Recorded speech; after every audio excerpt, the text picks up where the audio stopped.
Hello, everybody. Welcome back to the Lincoln Journal-Star's Life in the Red podcast. I'm Luke Mullen, joined by Amy Just once again. And today, finally, we're back in the studio. Not last time, bad Wi-Fi connection from Aviva Stadium. Ooh. Last time we talked, you were in Dublin. I was in Lincoln. And maybe we had a little more optimism about the season. A little bit. Yes, than we do now. So today we'll get into it. We'll talk all things Northwestern, break down that season opening loss. And of course, look ahead to the game against North Dakota this Saturday.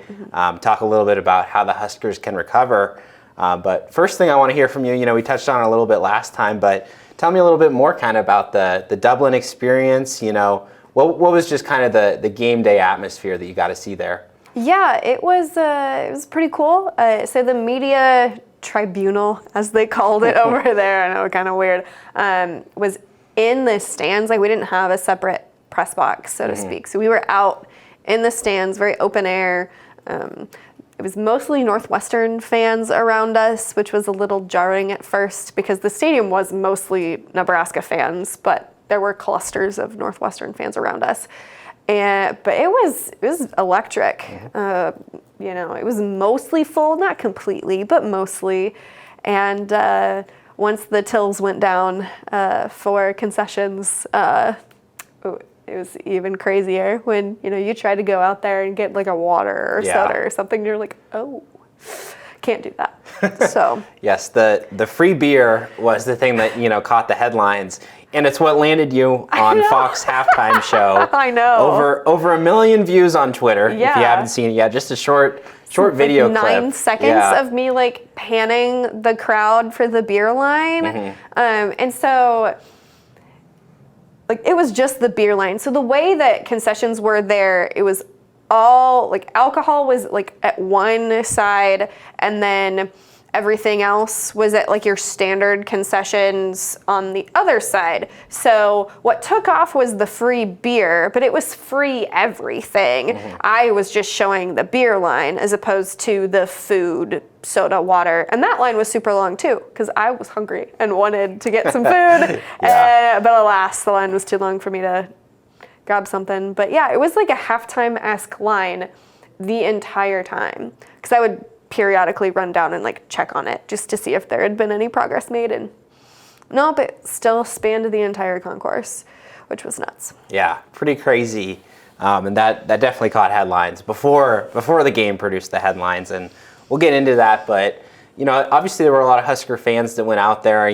The game didn't go their way, but I mean, just how will you remember the trip? It's pretty unique playing a regular season game overseas. Yeah, it was such a small world. Like, I ran into family friends when I was outside the Book of Kells at Trinity College's campus. You'd run into people that, recognized you, and it definitely felt like we were in, Nebraska in just terms of the connection and all the Husker fans that were there. Obviously, we were in Ireland, but it just made it feel very much like home.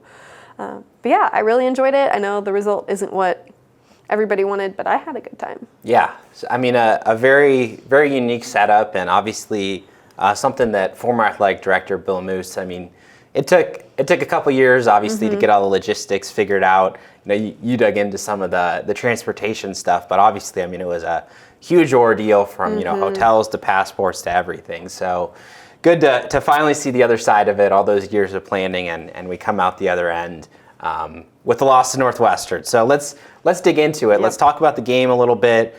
And the first thing that comes to mind was it was a good start. I mean, it was genuinely a strong offensive performance. That first drive in particular was really strong. Clean pocket. Casey was making all the right throws, and NU got up 14-3. Again, in the second half, they got up big.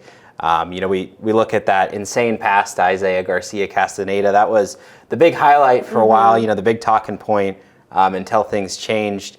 And something else, that kind of got overshadowed too was the fumble in the first half, which is still pretty controversial. I think, probably if it had been ruled down on the field, I think that would have stood too. Yep. It was just one of those things where the video replay angle wasn't really good enough to see the ball and the knee at the same time. Yeah, and that's going back, it's been a while since we've watched some football, but the lingo with officials, if it stands, that just means that they don't have enough to confirm it or overturn it. That's just the way it is. If the call would have been confirmed, then okay, they have enough to prove that it actually was. And then obviously if it was overturned, then enough in the other direction. And I just think that was one of those things that even in the 21st century, in the year of our Lord 2022, we don't have enough angles to figure some of those things out. And that just keeps the human element in the game, whether it's good, bad, ugly, or indifferent. Yep, never enough cameras there on the sideline to let you know what's going on. But in terms of that being a big momentum shift, I mean, Nebraska got the momentum right back. They were right there, started the third quarter. Anthony Grant scored a touchdown. Marcus Buford forces a fumble, one incomplete pass, one shot at the end zone. And the next play, Grant's in there, 46-yard touchdown. 2018-17 Nebraska. I mean, 11-point lead. That's huge in the Big Ten in the second half. And then the onside kick. I mean, we really got to talk about this because obviously it's pretty much the turning point of the game. Yeah. And I mean, the question that everybody has is why call an onside kick up 11 in the second half? So after the game, Frost said that he wanted to be aggressive and that he wanted to continue with building that momentum. If they would have gotten it, he feels that they would have had a strong chance to win. But I don't understand. It's a 50-50 call at best. Let's say you do get it. You're at your own 44-ish yard line, right? It's still a long ways to go to score, even to get either one of your kickers in good position for a field goal. Fine. But I don't understand, because on the flip side, you don't get it. That gives Northwestern the momentum, all of it, that you had built through going up by 11. It doesn't make sense to me. And I know that armchair quarterbacking it isn't going to solve the problem, but why there? Why in that position? It just doesn't make any sense. I saw a statistic from ESPN Stats and Information that only 2 teams last year, in the entirety of last year, did an onside kick when they were in the lead. 2.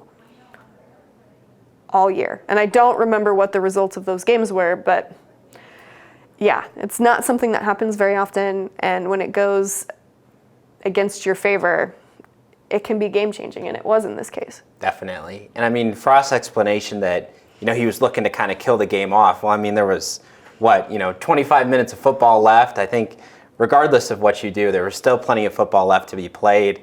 And making an aggressive move like that to, kill the game off, for me, it seems more like something you do with 5-10 minutes left in the game, going for a 4th down or something crazy like that. So, to make the onside kick with the explanation that you're looking to kill the game off doesn't really hold a lot of weight to me. To me, kind of reading between the lines, it makes you think, how much confidence did he really have in, maybe in his defense to hold on to that lead? Or, was he thinking the offense isn't going to be able to drive, 80, 90 yards down the field if they need to? To me, it just feels like a move that you make if you're not confident you can hang on to that lead. You thought they needed an even bigger lead than that, which, maybe that's true, because obviously they didn't score from that point on. But again, things would have probably been a lot different if you just kicked that deep and let Northwestern try to go to work as they had the whole game. So that was kind of the turning point. Yeah, but it felt desperate. Yeah. It felt very desperate to me. And I know that Frost knows that he's on the hot seat, but he didn't need to make that call. Absolutely. And again, rehashing things that we can't change, but it didn't feel necessary. It didn't. Yeah. So, I mean, that was the big turning point. But at the same time, I mean, there were still opportunities for Nebraska. Absolutely. Those final 25 minutes of the game. And the offense just really fell flat after that moment.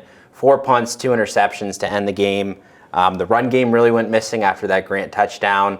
When you're up, and they were up 3 for a little bit, you really need to kind of control the clock there, get those guys, making some first downs and, just keeping the defense honest. But a lot of the handoffs off the middle, That was a topic later in the week. We'll get to that shortly.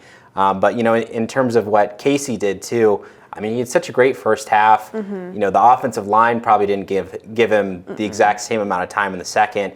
And that's where we saw the miscues coming in. He had that chance with Trey Palmer, that deep shot down the field, could have put them up 11 again. And man, that would have been huge if he connected. But instead, we're looking at those 2 late interceptions. The mistiming with Oliver Martin. Thompson said on Tuesday that it was a case of Martin getting held, couldn't really get his head around quick enough to see the ball. He put it in a pretty good spot for him to catch it, but obviously the defender made a good play. And then, of course, the game-sealing play, tip ball off Wyatt Luer's hands, ends as an interception. Really good throw, just a case of a drop pass, and there were a few of those on Saturday. Yeah, there were like 6 or 7 I would consider drops. Just not what you want. But again, some of those, it's not necessarily on Casey. Yeah.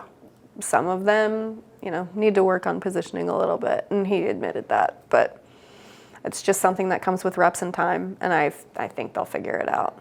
For sure. And on the defensive side of the ball, not just something we saw in the second half. I mean, all game long, the edge rush, a group that maybe I got to acknowledge that I was wrong about them. Because, I was very wrong about that. I mean, going into the year, you'd have them pegged as perhaps the most talented, maybe not the most depth, but a group that you would say they're going to make an impact. And against Northwestern, 0 sacks, maybe, 1 or 2 quarterback hurries, if anything. It was... I counted 1 that I distinctly remember was, Garrett Nelson was like right there. Yeah. But that's really the only one that I remember.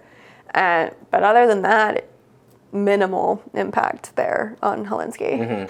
And what we heard from Eric Shenander today in the press conference, he was saying Northwestern had a really good plan to, counter that 4-man rush, get the tight ends chipping on those defensive ends, get the ball out quick, which, is all well and fair, but why didn't they blitz more? Why didn't they try some different defensive looks to counter that? A lot of it goes down to these in-game adjustments, something we've been looking to see both offensively and defensively, and that really didn't happen against Northwestern.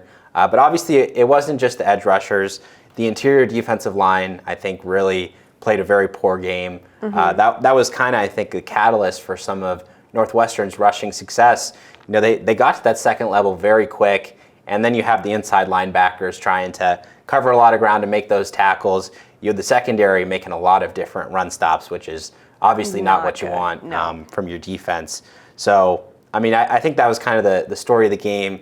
Over 520 yards that Northwestern put up. Which again, this was a team that averaged about 17 points a game last year, and all of a sudden they're looking like a top offense. Which again, they might be much improved this year, but a lot of it has to go down to some miscues there on defense for Nebraska. Yeah, and it's Northwestern. They're going to run the ball. They're going to run the ball, and yet here we are. It's head scratching for sure. Definitely.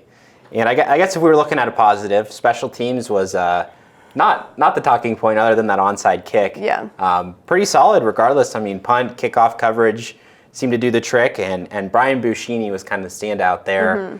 We've seen a lot of shank punts. We've seen a lot of issues with that group, and super, super consistent. I think all of his punts were 45-ish yards, which is pretty much what you're looking for.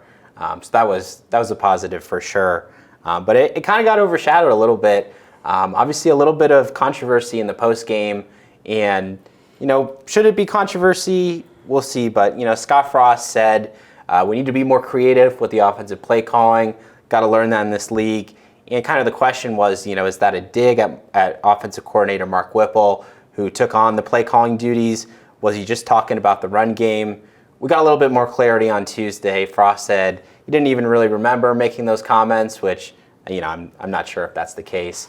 But he said it wasn't intended at Whipple. He said they have a great relationship. But at the same time, you still get the sense that, there's some stuff Frost would want to do with this offense, and there's stuff Whipple wants to do, and they're still trying to kind of find the right balance there, aren't they?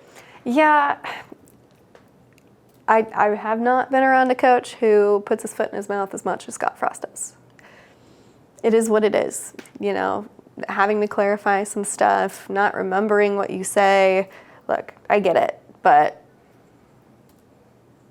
I don't think he's wrong, but there's some things that just, we'll work on it. Yeah, absolutely. If there's a time to use a coaching cliche, do it there, right? Like, again, armchair quarterback, but.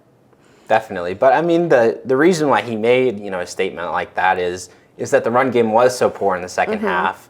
And, for me, it's like last year, obviously, you had a different quarterback with Adrian Martinez, a guy who's a lot better runner. But we saw so much of the zone read, the option runs there against Northwestern. They just gashed him last year. You get Logan Smothers in for one play in the fourth quarter, picks up 7. I mean, one of the best running plays of the entire second half, and you never see it again. I mean, Casey, again, was asked on Tuesday about kind of running some of those quarterback runs, and he said, you know what, whatever they call, I'll go out there and run it, whether that's a quarterback run or a pass. And, probably the offensive staff doesn't want, Casey running the ball 5-10 times a game. But at the same time, you got to have, if you have that package for Smothers, either you got to use it or you got to have Casey, at least run 1 or 2 zone option reads just to keep the defense honest. So that was pretty interesting to me that we didn't see any of those offensive staples that were there last year. Yeah, it's head scratching, isn't it? You wonder how much of that is Whipple bringing in his own thing. But again, maybe we'll see it more this week because the matchups tend to be a little bit more in Nebraska's favor for some of that. Absolutely. Well, that's a good point. Now that we've talked about Northwestern for a little bit, let's move on to North Dakota. Obviously, a big game, 2:30 kick here on Saturday in Lincoln. FCS opponent, so really, a game that you'd expect Nebraska to win by a couple touchdowns. But if history's shown us anything, that's never a guarantee. So a little bit of information about North Dakota, the team rolling in. Running backs Isaiah Smith, Northern Iowa transfer Tyler Husman. Both those guys expect to be key parts of the offense. And when you're looking about North Dakota playing FBS teams, one win over an FBS team, Wyoming in 2015. Last Power 5 game came in 2018, 45-3 loss for them at Washington. Obviously, a very strong program out there out west. But, new group of players compared to that. Quarterback Tommy Schuster seems to be a pretty good fit for that offense, one of the top quarterbacks in the Missouri Valley Conference. And one of the things that we saw on Tuesday as well, Scott Frost joking about playing close games because North Dakota had lost 5 games in FCS play by an average of 4.6 points per game last year. So Frost showing he had a little bit of a sense of humor about it on Tuesday. He was saying, I heard they've lost a lot of close games. Not sure how you can do that. So two groups of teams in a pretty similar spot. But, North Dakota obviously playing their first game of the year. You'd hope that, having that week 0 contest gets you more ready to play than they are. You would think so. You would think so, right? You have, that live tackling under your belt, regardless of how well it went. You get the rust off because a lot of these guys hadn't played since, November for some of the transfers, maybe December, but that's a long time in between games. Definitely. So. And Casey said on Tuesday it was his first time actually getting hit, since week 10 or 11, whatever his last game was for Texas. And obviously the quarterback gets protected in practice, but for a lot of guys, it's not going to be the same thing. Game speed and practice speed are a lot different. So getting that chance to be out there and get up to the speed of the game will be really important. And it's time for our Husker Hot Topic now, which obviously we saw a lot of disappointment among some different position groups last time. So let's say, what position group will show the most improvement against North Dakota? So we were talking before recording, and I feel like we're both in the same vein. So I'm going with running backs because I just feel like this is a game where they can show out a little bit more, again, against an undersized FCS defensive line. They can fix some of the issues that they had last week. That's what I'm going with. Definitely. Yeah, no, I agree with you on the running backs too. Whether it's Anthony Grant, getting the bulk of the carries, I think hopefully this is a week to see all these different guys because, we saw the official depth chart come out and still the running back mix that had all 4 of these running backs as co-starters listed, which is pretty interesting. And also, are we going to see Ramir Johnson? He got a couple snaps on special teams, but seem to get lost in the mix at running back or wide receiver, wherever they want to put him in that wide back designation. So I think this game, we'll see how close it is, but either way, if you're getting these guys in the fourth quarter or if you're rotating them earlier, I agree. I think we'll see a lot more different running backs, and hopefully that leads to some improvements there. Including Gabe Ervin. Yes. A guy who did a lot of good last year. Again, didn't see the field, at least in terms of getting a carry or a touch offensively. So we'll see that from the running backs. And I might have stolen your answer when I went first. I'm saying it's edge rushers. It's those guys, Caleb Tanner, Garrett Nelson, O'Shawn Mathis in particular, who really did not do a whole lot in terms of rushing the quarterback. I think O'Shawn actually had a really good game in terms of, sealing the edge and, stopping some of those runs from breaking even further. But really, those guys, they didn't get after the quarterback. They didn't, make sure that Northwestern didn't have enough time to throw. Against North Dakota, I think where we'll see that is obviously the offensive line is going to be a lot smaller. It's going to be, not saying they're going to be small guys by any means, but, you're comparing a FBS, Power 5, Big Ten, these guys, they're ready to run the ball up there in Northwestern. In North Dakota, they'll run the ball too, but again, you have a different caliber of athlete that you can get there on the O-line. And I think, the strength of this team, it should be edge rushers, and now is their time to really show up. We've been waiting for O'Shawn, the big impact transfer. He could have a big game. Garrett Nelson obviously was very disappointed in his performance, so he'll come out there fired up. And what I'm interested to see as well is some of these depth edge rushers. Jamari Butler is a guy I'm going to have my eye on. If he can get in there in the second half at all, coaching staff seems to be pretty high on him as a guy that they're looking forward to seeing in the future. Yeah, and one thing that Eric Chinander talked about today is rotation. He talked about it with interior, but I'm also interested to see how that affects the edge rushers as well. Definitely, yeah. I mean, along the interior of the defense as well. I mean, it's worth noting. I mean, some of those guys were out there for 60, 70 snaps there against Northwestern, which is a long time when you're battling there in the trenches. So we'll see Devin Drew, Stephon Wynn, both those guys kind of in the 20 snap range. We'll see if they can boost that up at least early in the game. So that'll be interesting to see kind of the rotation there. But let's get into our score predictions and say what we're going to see from the team out there on Saturday. I'll go first with mine. I'm going with Nebraska 42, North Dakota 21. I think that's pretty similar to the spread. I haven't seen the exact numbers on it. But I think, again, I predicted a pretty good offensive performance last week, which was looking good in the first half, not so good in the second. But I think this week in particular, Casey Thompson, he's going to have his guys ready to go. He's built a great connection. We saw Isaiah Garcia-Castaneda really pop off. Trey Palmer obviously had some big moments. We'll see if Vokalek, if he's back to full health, able to be out there in the same role. But I think offensively, 42 points. Again, probably, maybe on the higher end, if all things click and they can get some points up early in the first half and move on from there. But, 21 for North Dakota as well. I think the defense should be solid, hopefully not let up, some of those big plays, the things that would keep a team like that in the game. North Dakota, they'll have their moments. I think they'll score a couple times, but I'm going 42-21. Yeah, I'm scaling it back a little bit from you. Fair enough. Because I predicted something outlandish last week and it did not hold up. So we're scaling it back a little bit. I'm going Nebraska 35, North Dakota 14. Very similar thought process as you, just little less. Little less scoring, yeah, definitely. So we're kind of in that same 20-point range. I think would be a very good win. If you're looking at 14 points, 10 points, heck, even a 7-point win, I think the panic is still going a little bit, and obviously we'll see you next week with the full breakdown. But you can never take anything for granted. North Dakota, they'll come out, they'll give their best effort. They're looking maybe to make things worse. So they're gonna come out and give you a good game regardless. So that's what we're looking forward to see in this North Dakota game. Again, 2:30 on Saturday here in Lincoln. We'll have all the coverage for you in the coming days. And thanks for sticking with us with Life in the Red. Hope you enjoyed all the coverage from Ireland. But we'll be here in Lincoln for a couple weeks. We won't be out on the road. Here for a little bit. 3 home games in a row. That's right. It's going to be nice. So thank you all for tuning in today, episode 5, looking ahead to North Dakota. And like I said, we'll see you on Saturday. For Amy Just, I've been Luke Mullen. Thanks for listening.